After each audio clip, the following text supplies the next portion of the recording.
This is Earl Nightingale.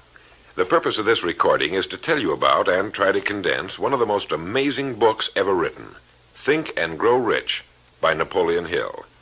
Without question, this single book has had a greater influence on the lives, accomplishments, and fortunes of more individuals than any other work of its kind. All over the free world, there are literally thousands of successful men in all lines of work who are where they are today because they once picked up and bought a copy of Think and Grow Rich, and they'll be quick to tell you so. I first discovered this remarkable book in the fall of 1949. It was of enormous help to me. It helped me decide once and for all how I was to accomplish my goal. It unified my thinking and gave me a straight, clear road to the point I had decided to reach. One of my closest friends found the book several years ago and stayed home for 3 days reading and digesting its material, and he then went on to reach the top in his industry.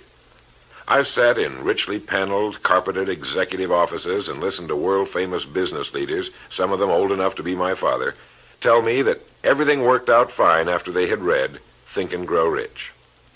Now, what's the secret of this amazing book? Why has this book, out of all the thousands of self-help books, remained the one towering giant? I think to understand this, you have to know Napoleon Hill as I do. He certainly was not the first man to be appalled at the poverty and seemingly endless struggle and lack of direction he saw about him as a boy and as a young man, nor was he the first to write on the subject. But he possessed two unique, highly developed abilities seldom found in one man. The first was in the manner in which he approached his subject. Napoleon Hill went after the answers to achievement in the same way a scientist seeks to open to the light of reason a secret of nature. He went after the solution to accomplishment in the same way Thomas Edison discovered the solution to the electric light, relentlessly, indefatigably, implacably, until the truth, which had been there all the time, was revealed to him.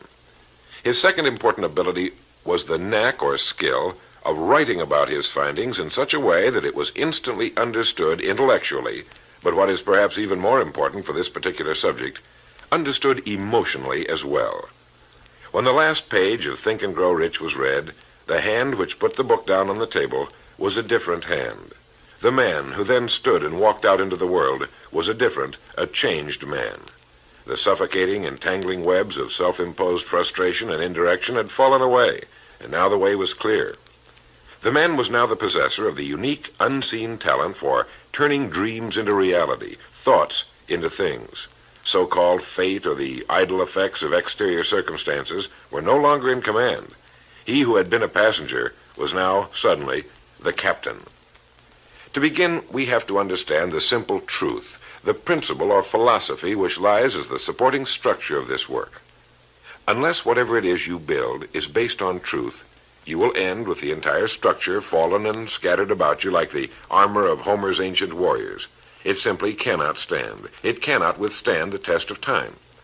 The reason Think and Grow Rich has withstood the test of time is because it rests on the broad, clean foundation upon which may also be found every accomplishment of man, the clear, unchallengeable fact that everything begins with an idea. A philosophy based on the fact that riches of every kind begin with the state of mind, that one may start with nothing but thoughts, ideas, and organized plans. Thoughts are things, incredibly powerful things, when mixed with definiteness of purpose, persistence, and a burning desire for their translation into material objects or riches, riches being whatever it is you happen to want. Wise men have been saying this for centuries, and just recently Charles A. Cerami wrote, "The truth is that the human mind is as real an organism as any muscle in the body, but far greater in potential power, and, like muscle fiber, it can be strengthened to lead on to unimagined conquests." So this, then, is the truth on which Think and Grow Rich is based. If you know what you want, and if you want it strongly enough to muster the kind of persistence that simply cannot be stopped, you will most certainly achieve it. By controlling your mind, you can control your destiny here on Earth. With this as our foundation, let's talk about Napoleon Hill's famous 13 proven steps to riches as found in his book, Think and Grow Rich, remembering, of course, that riches are whatever it is you happen to want. And right here, let me make two important points. The first is that whenever you listen to this record, have a notebook handy and make notes as we go along. The second is that this record was produced for your own personal use, to go with you on your own exciting journey. To play this record for a group will prove to be of only temporary help. Make sure you have your own personal copy to play again and again, particularly at those times when you may feel yourself getting off the track. And now, Napoleon Hill's famous 13 principles. You will notice that we have separated each principle by banding them on the record. In this way, you're given quick access to any particular principle to which you may wish to return for reference. The first principle, desire. Here is the starting point for all achievement, the first step toward riches. But it's right here that we so often run into a stumbling block. A person will say, I know what I desire, but can I get it? We'll get into this business of doubt later, but once and for all, let's clear up this point. This point of whether or not you can accomplish that which you desire with all your heart. I think it was best expressed by Emerson, who wrote, there is nothing capricious in nature, and the implanting of a desire indicates that its gratification is in the constitution of the creature that feels it.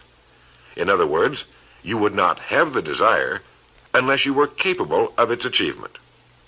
Each of us has a built-in governor, and our desires are modified by our abilities and leanings. Whatever it is that you desire with all your heart, understand once and for all that it can and should be yours. In Think and Grow Rich, Napoleon Hill cites example after example of why your burning desire is nothing more than an accurate picture of what you will one day become. So right here, firmly establish in your mind that which you desire more than anything else. For, as Helvetius put it, by annihilating the desires, you annihilate the mind. Every man without passions has within him no principle of action, nor motive to act. A good way to determine whether or not you really have a burning desire is to examine the way you go after it. If you go after that which you think you desire tentatively, timidly, in an attempt to play it safe, you don't have a burning desire at all. You can't get to second base if you keep one foot on first. But if you're willing to burn your bridges behind you and say once and for all, this is it, this is what I will do, and I will never retreat, I'll never go back, then you have the sort of desire that can only end in success. It takes that kind of resolve to be able to keep picking yourself up after the falls you're bound to take. The only people who don't make mistakes are those who never try anything, the timid feeders in the lagoon who never venture into the broad, deep sea beyond. While these principles will work for anything you may want, a more harmonious home life, a more successful career, for our example, let's say your desire happens to be more money, to better care for your family and provide for your future years, to get your share of the prosperity that lies ahead. Napoleon Hill gives us 6 definite, practical steps to follow. 1. Fix in your mind the exact amount of money you desire. It is not sufficient merely to say, I want plenty of money. Be definite as to the amount. There's a psychological reason for definiteness, which will be described in a subsequent principle. Number 2, determine exactly what you intend to give in return for the money you desire. There's no such reality as something for nothing. 3, establish a definite date when you intend to possess the money you desire.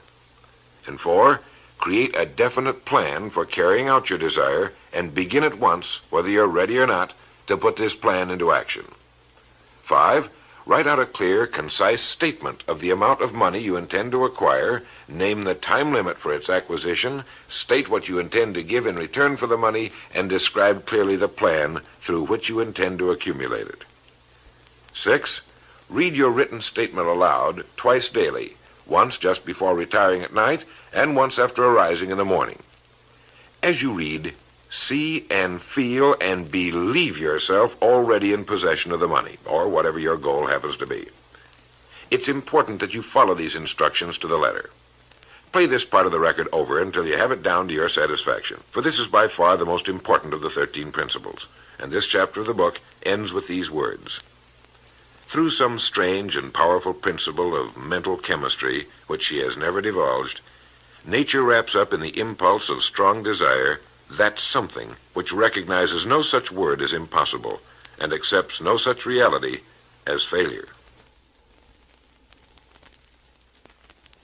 The second principle is faith.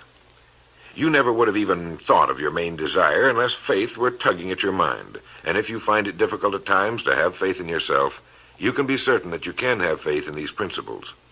Napoleon Hill writes, "Faith is a state of mind which may be induced or created by affirmation or repeated instructions to the subconscious mind through the principle of conscious autosuggestion." Conscious autosuggestion simply means a suggestion by yourself to yourself, just as an autobiography is a biography written by the person it's about. By getting a mental image of yourself already having accomplished your main desire over and over again, you will muster the faith you need. Faith is vital to accomplishment. The Emperor Napoleon once said, "All the scholastic scaffolding falls as a ruined edifice before one single word, faith." Pascal said, "Faith affirms many things respecting which the senses are silent, but nothing which they deny. It is superior to their testimony, but never opposed to it." Goethe said, "Epochs of faith are epochs of fruitfulness, but epochs of unbelief, however glittering, are barren of all permanent good." And as Schlegel put it, "In actual life, every great enterprise begins with and takes its first forward step in faith."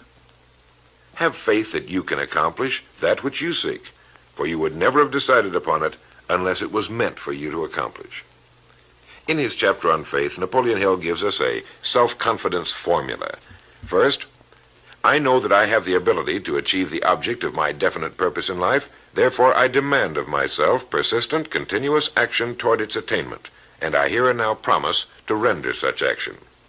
Second, I realize the dominant thoughts of my mind will eventually reproduce themselves in outward physical action and gradually transform themselves into physical reality. Therefore, I will concentrate my thoughts for 30 minutes daily upon the task of thinking of the person I intend to become, thereby creating in my mind a clear mental picture of that person. Third, I know through the principle of autosuggestion any desire that I persistently hold in my mind will eventually seek expression through some practical means of attaining the object back of it. Therefore, I will devote 10 minutes daily to demanding of myself the development of self-confidence. Fourth, I have clearly written down a description of my definite chief aim in life, and I will never stop trying until I have developed sufficient self-confidence for its attainment. Fifth, I fully realize that no wealth or position can long endure unless built upon truth and justice. Therefore, I will engage in no transaction which does not benefit all whom it affects. I will succeed by attracting to myself the forces I wish to use and the cooperation of other people. I will induce others to serve me because of my willingness to serve others. I will eliminate hatred, envy, jealousy, selfishness, and cynicism by developing love for all humanity, because I know that a negative attitude toward others can never bring me success. I will cause others to believe in me because I will believe in them and in myself. In rereading Think and Grow Rich so that I could write this condensation for recording, I was forcibly struck all over again by this great chapter on faith, particularly the examples of how some of the world's greatest men have accomplished what appeared to be impossible through faith. The third principle is autosuggestion. Now, we've already touched on this. This chapter of the book tells us how, through repeated suggestion, the subconscious mind can be put to work for us. It is the faculty of being able to concentrate your mind on your burning desire until your subconscious mind accepts it as fact and begins to devise ways of bringing it about. Here is where hunches come from, sudden flashes of thought or inspiration, guidance. The instructions given in connection with the 6 steps in the second chapter will now be summarized and blended with the principles covered by Napoleon Hill's chapter on autosuggestion.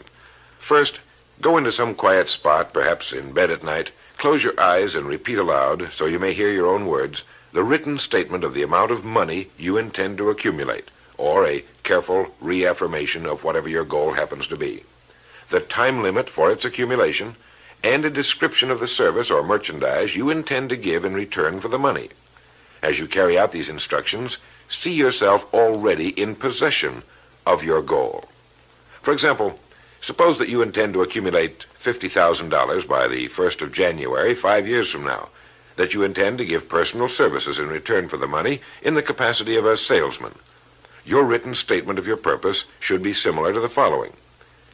By the 1st day of January, 19, whatever it happens to be, I will have in my possession $50,000, which will come to me in various amounts from time to time during the interim. In return for this money, I will give the most efficient service of which I am capable, rendering the fullest possible quantity and the best possible quality of service in the capacity of salesman of, and here describe the product or service you intend to sell or whatever it is you do for a living. It goes on. I believe that I will have this money in my possession. My faith is so strong that I can now see this money before my eyes. I can touch it with my hands. It is now awaiting transfer to me at the time and in the proportion that I deliver the service I intend to render in return for it. I am awaiting a plan by which to accumulate this money, and I will follow that plan when it is received. Second, repeat this program night and morning until you can see in your imagination the money you intend to accumulate. Third, place a written copy of your statement where you can see it night and morning and read it just before retiring and upon arising until it's been memorized. As you carry out these instructions, you are applying the principle of autosuggestion.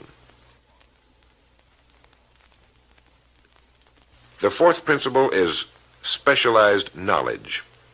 It is here that I think Napoleon Hill makes a very important point. Knowledge is power only to the extent that it is organized into a definite plan of action and directed to a definite end. To quote from the book, before you can be sure of your ability to transmute desire into its monetary equivalent, you will require specialized knowledge of the service, merchandise, or profession which you intend to offer in return for fortune. Perhaps you may need much more specialized knowledge than you have the ability or the inclination to acquire. And if this should be true, you may bridge your weakness through the aid of your Mastermind group. More on this later, but for now realize that you must learn all you can about your specialty. Set aside a definite time every day for learning more about what it is you do for a living. Take the courses that are offered on your subject and associate with men who know your business well. The fifth principle is imagination. The imagination is literally the workshop wherein are fashioned all plans created by man. The impulse, the desire, is given shape, form, and action through the aid of the imaginative faculty of the mind. It has been said that man can create anything he can imagine. As Napoleon Hill says and teaches, whatever the mind of man can conceive and believe, it can achieve. Man's only limitation within reason lies in his development and use of his imagination and subsequent motivation to action. The great leaders of business, industry, finance, and the great artists, musicians, poets, and writers became great because they developed the power of self-motivation. Incidentally, one of the best books ever put together on this subject, if not the greatest, is Success Through Positive Mental Attitude by Napoleon Hill and W. Clement Stone. I suggest you get a copy from your bookstore at your earliest convenience. If your bookstore happens to be out of the book, you may obtain a copy by writing to the address on the label of this record. As you go about your daily work, think constantly of ways in which it could be done better, more efficiently. Think of the changes that are inevitable. Can they be made now? And if you feel limited, remember the words of the late Frank Lloyd Wright. He said, "The human race built most nobly when limitations were greatest, and therefore when most was required of imagination in order to build it all. Limitations seem to have always been the best friends of architecture." As you build your future from this point onward, don't concern yourself with limitations, but remember that they may be your best friends, since they require imagination if we're to rise above them. And as Beecher said, the soul without imagination is what an observatory would be without a telescope. Now, if you'll turn this record over, we'll get to the sixth principle. The sixth principle is organized planning. You have decided on your desire, your goal. Now let's organize the plan for its accomplishment right on schedule. Let me quote again from Think and Grow Rich. You have learned that everything man creates or acquires begins in the form of desire. The desire is taken on the first lap of its journey from the abstract to the concrete in the workshop of the imagination, where plans for its transition are created and organized. Earlier, you were instructed to take 6 definite practical steps as your first move in translating the desire for whatever you want into its physical equivalent.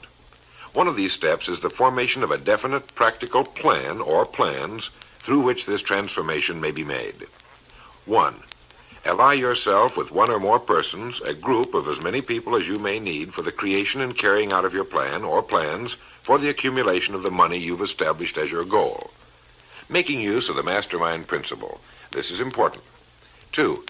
Before forming your Mastermind alliance, decide what advantages and benefits you may offer the individual members of your group in return for their cooperation. No one will work indefinitely without some form of compensation, although this may not always be in the form of money. 3. Arrange to meet with the members of your Mastermind group at least twice a week, and more often if possible, until you have jointly perfected the necessary plan or plans for the accomplishment of your goal. 4. Maintain perfect harmony between yourself and every member of your Mastermind group. Keep in mind these facts. First, you're engaged in an undertaking of major importance to you. To be sure of success, you must have plans which are faultless. Second, you must have the advantage of the experience, education, native ability, and imagination of other minds. This is in harmony with the methods followed by every person who has risen above the average. Work at this until you have a well-executed, formal plan for reaching your objective. In this way, you're never confused or wondering what you should do next. Every morning you know exactly what you're going to do and why. It is in this chapter of Think and Grow Rich that Napoleon Hill gives us his 11 qualities of leadership. 1. Unwavering courage. 2. Self-control. 3. A keen sense of justice. 4. Definiteness of decision. 5. Definiteness of plans. 6. The habit of doing more than paid for. 7. A pleasing personality. 8. Sympathy and understanding. 9. Mastery of detail. 10. Willingness to assume full responsibility. And 11. Cooperation. The chapter on organized planning is one of the largest and most important in the book. It goes without saying that a man without a plan to follow is like a ship without a course. No place to go, with disaster a probability. The 7th principle, decision. The mastery of procrastination. To quote, accurate analysis of over 25,000 men and women who had experienced failure disclosed the fact that lack of decision was near the head of the list of the 30 major causes of failure. This is no mere statement of a theory, it is a fact. Procrastination, the opposite of decision, is a common enemy which every man must conquer. Analysis of several hundred people who had accumulated fortunes well beyond the $1 million mark disclosed the fact that every one of them had the habit of reaching decisions promptly and of changing these decisions slowly if and when they were changed. People who fail to accumulate money, without exception, have the habit of reaching decisions, if at all, very slowly, and of changing these decisions quickly and often. A definite objective makes reaching prompt decisions that much easier. Napoleon Hill gives many examples, one of which is the case of Henry Ford. One of Henry Ford's most outstanding qualities was his habit of reaching decisions quickly and definitely and changing them slowly. This quality was so pronounced in the late Mr. Ford that it earned for him the reputation of being obstinate. It was this quality which prompted Mr. Ford to continue to manufacture his famous Model T, the world's ugliest but for the time most practical car, when all of his advisors and many of the purchasers of the car were urging him to change it. Perhaps he delayed too long in making the change, but the other side of the story is that his firmness of decision yielded a huge fortune before the change in model became necessary, and the company is certainly none the worse for it today. When you make up your mind, stay with it. The majority of people who fail to make the grade are generally easily influenced by the opinions of others, easily swayed. They permit the newspapers and the gossiping neighbors to do their thinking for them. Opinions are the cheapest commodities on earth. Keep your own counsel when you begin to put into practice the principles we're describing here. By reaching your own decisions and following them, take no one into your confidence except the members of your mastermind group, and be very careful in your selection of this group, that you choose only those who will be in complete sympathy and harmony with your purpose. Close friends and relatives, while not meaning to do so, often handicap one through opinions and sometimes through ridicule. Thousands of men and women carry inferiority complexes with them all through life, because some well-meaning but ignorant person destroyed their confidence through opinions or ridicule. If a decision is worth anything at all, it's worth sticking to until it's been completely worked. The 8th principle, persistence. Napoleon Hill defines persistence as the power of will. Willpower and desire, when properly combined, make an irresistible pair. Persistence to an individual is what carbon is to steel. In uncounted thousands of cases, persistence has stood as the difference between success and failure. It is this quality more than any other that keeps the majority from great accomplishment. They'll try a thing, but as soon as the going gets tough, they fold. Experience with thousands of people has proved that lack of persistence is a weakness common to the majority of men. It is a weakness which may be overcome by effort. If you're to accomplish the desire you've set for yourself, you must form the habit of persistence. Things will get dark. It will seem as though there's no longer any reason to continue. Everything in you will tell you to give up, to quit trying. And it's right here that the men are separated from the boys. It's right here that if you'll go that extra mile and keep going, that the skies will clear, and you'll begin to see the first signs of the abundance that is to be yours because you had the courage to persist. With persistence will come success. Persistence is a state of mind. Therefore, it can be cultivated. Like all states of mind, persistence is based upon definite causes, among them these. 1, definiteness of purpose, knowing what you want. 2, desire. 3, self-reliance. 4, definiteness of plans. 5, accurate knowledge, knowing that your plan is sound. 6, cooperation. Sympathy, understanding, and harmonious cooperation with others tend to develop persistence. 7, willpower. 8, habit. Persistence is the direct result of habit. The 9th principle, power of the mastermind. It is in this section that Napoleon Hill describes the importance of forming a group of individuals sympathetic to your desire. They may be individuals with similar plans. A mastermind group can be made up of 2 or more individuals. No 2 minds ever come together without thereby creating a third invisible, intangible force, which may be likened to a third mind. You may have noticed many times that by discussing something with another individual, you suddenly get good ideas as a result of this association. Ideas you would not have gotten without this association. The same thing happens to the other person. A lot of good ideas have been born in individual minds as a result of having met in committee. Associating with your mastermind group is not meant as a means of letting others do your thinking for you. Far from it. It is to stimulate your own thinking through the association with other minds.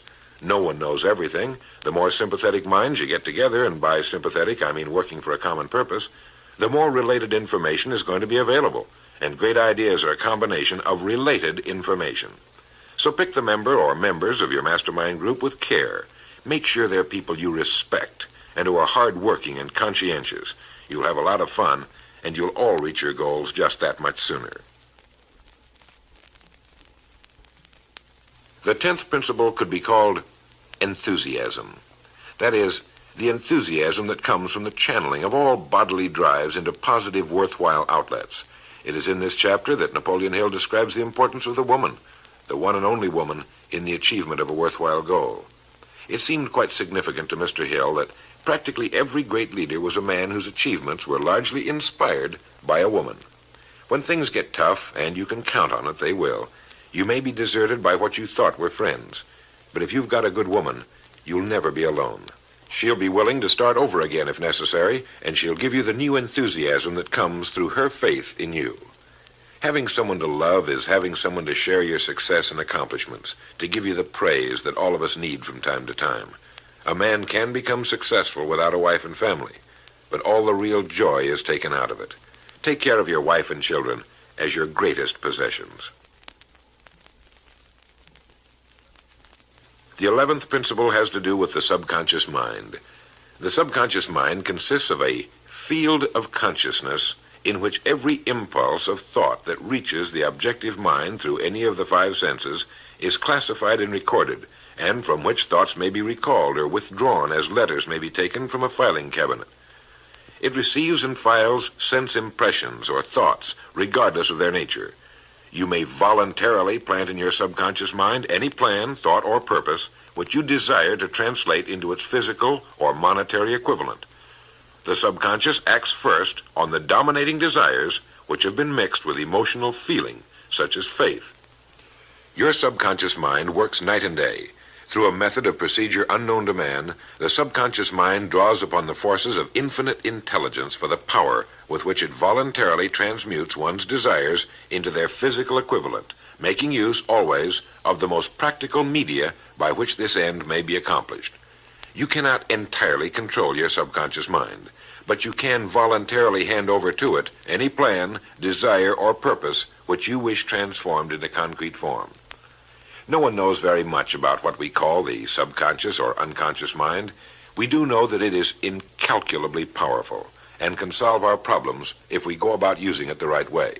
And the best way is to hold in your conscious mind as often as possible a clear picture of yourself already having accomplished your goal. You know what you want, define it clearly, and then project it on the motion picture screen of your mind. Hold it. See yourself doing the things and having the things you'll have when your objective will have been reached. Do this as often as possible as you go about your daily work, and particularly at night, just before you go to sleep, and the first thing upon arising. As you do this, your subconscious will begin to lead you in the most logical ways toward your objective. Don't fight it. Follow your sudden hunches, the ideas that come into your mind, knowing that it's your subconscious trying to get through to your conscious mind. If you'll keep at this, you'll be amazed and delighted by the wonderful ideas that just seem to come from nowhere. In the next principle, we'll talk some more about this sixth sense that seems to control the lives of the great men and women, but it comes from a systematic triggering of the subconscious mind. The lives of the great men and women, which seem miraculous to the average person, are nothing more than the fulfillment of their burning desires through the power of their subconscious minds. Time means nothing to your subconscious. A man could work steadily at his job for 40 years and not accomplish as much as is possible in 3 or 4 years through the proper working of this principle. Your subconscious mind cannot remain idle. If you fail to plant desires in your subconscious mind, it will feed upon the thoughts which reach it as a result of your neglect. Remember that you're living daily in the midst of all manner of thought impulses which are reaching your subconscious mind without your knowledge. Some of these impulses are negative, some are positive. You are now engaged in trying to help shut off the flow of negative impulses and to aid in voluntarily influencing your subconscious mind through positive impulses of desire. When you achieve this, you will possess the key which unlocks the door to your subconscious mind. Bulwer wrote, "The man who succeeds above his fellows is the one who, early in life, clearly discerns his object, and toward that object habitually directs his powers. Even genius itself is but fine observation strengthened by fixity of purpose. Every man who observes vigilantly and resolves steadfastly grows unconsciously into genius." The key word there is unconsciously. Know what you want. Decide once and for all that it will be yours. Remain steadfast on course, propelled by faith, and your subconscious or unconscious mind will do the rest.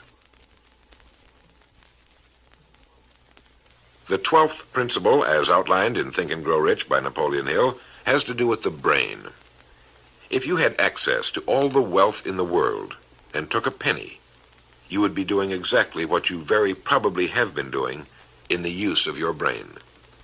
Nothing in the world is more pitiful than the misunderstanding by the average person of the power of his brain and the minds to which it is connected, the conscious and the subconscious. You own in your brain the most marvelous, miraculous, inconceivably powerful force the world has ever known. Take, for example, the fact that the number of lines which connect the brain cells with one another equal the figure 1 followed by 15 million ciphers. It has been determined that there are from 10 to 14 billion cells in the average human cerebral cortex.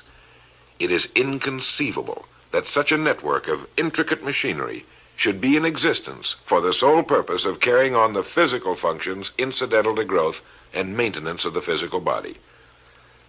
This is the mechanism that has given us the supersonic airplane, our deep rocket probes into outer space, the sciences, the arts, all that we know and use today and will use tomorrow, have hatched from this small gray mass each of us carries around.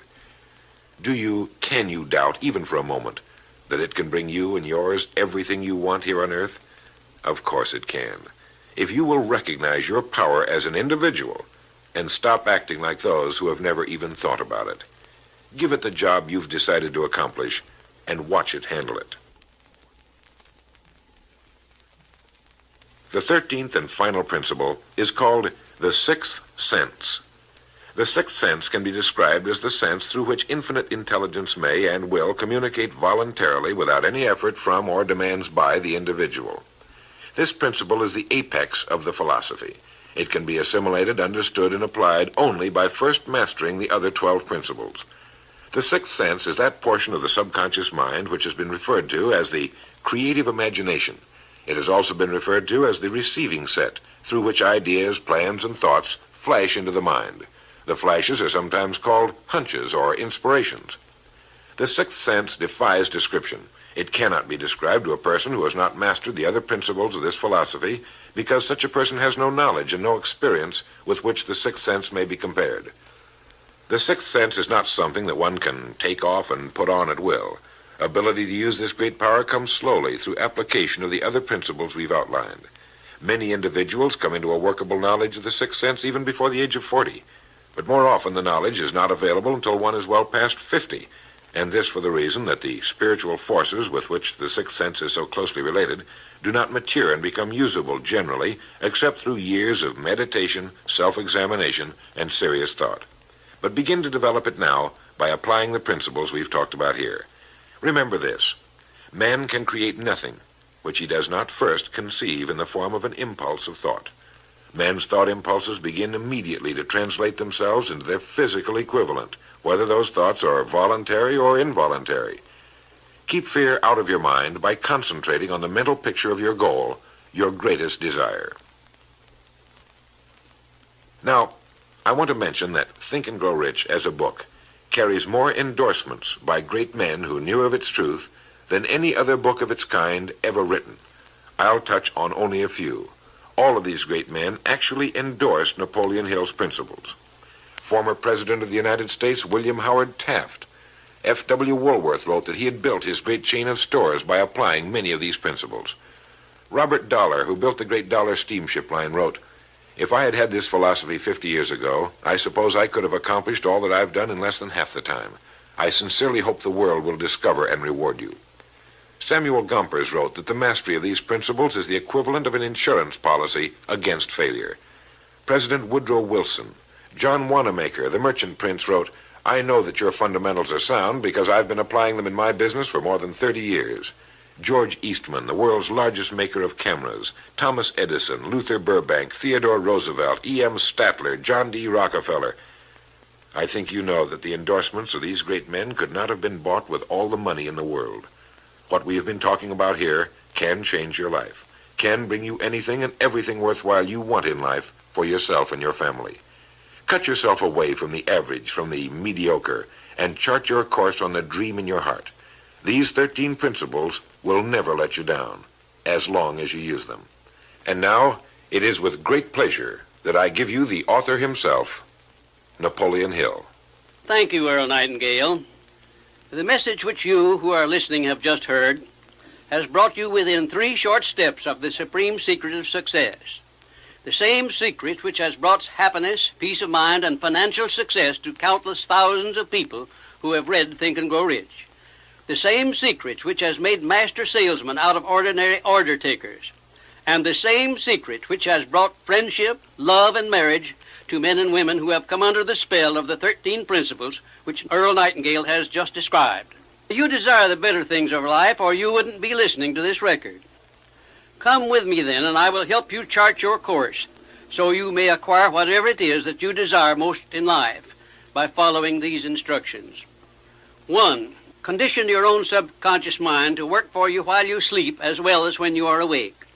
You can do this by playing this record to yourself every night just before you retire. Then, before you go to sleep, after hearing the record, write out a clear statement of what you wish to accomplish the following day, and request your subconscious mind to work during the night and provide you with the plan you will need to achieve your purpose. 2. Form a personal mastermind group of 2 or more people who are closely associated with you. They can be members of your family, your business, or your professional associates, or people who work where you are employed. And play this record in their presence at least once a week. After you have done this, engage in a friendly roundtable discussion of the 13 success principles, and request each person in the group to participate and to look for inspirational ideas which may help him or her to become more successful. 3. Beginning now, follow the habit of rendering more service and better service than that which is expected of you, and do it in a pleasing, positive mental attitude. This will make friends for you, it will increase the value of your services, and it will attract opportunities by which you may get from life whatever it is that you most desire. Follow these instructions to the letter, and you will surely see the day when you can express a prayer of gratitude for having had the privilege of hearing and acting on the message which Earl Nightingale has given you through this record.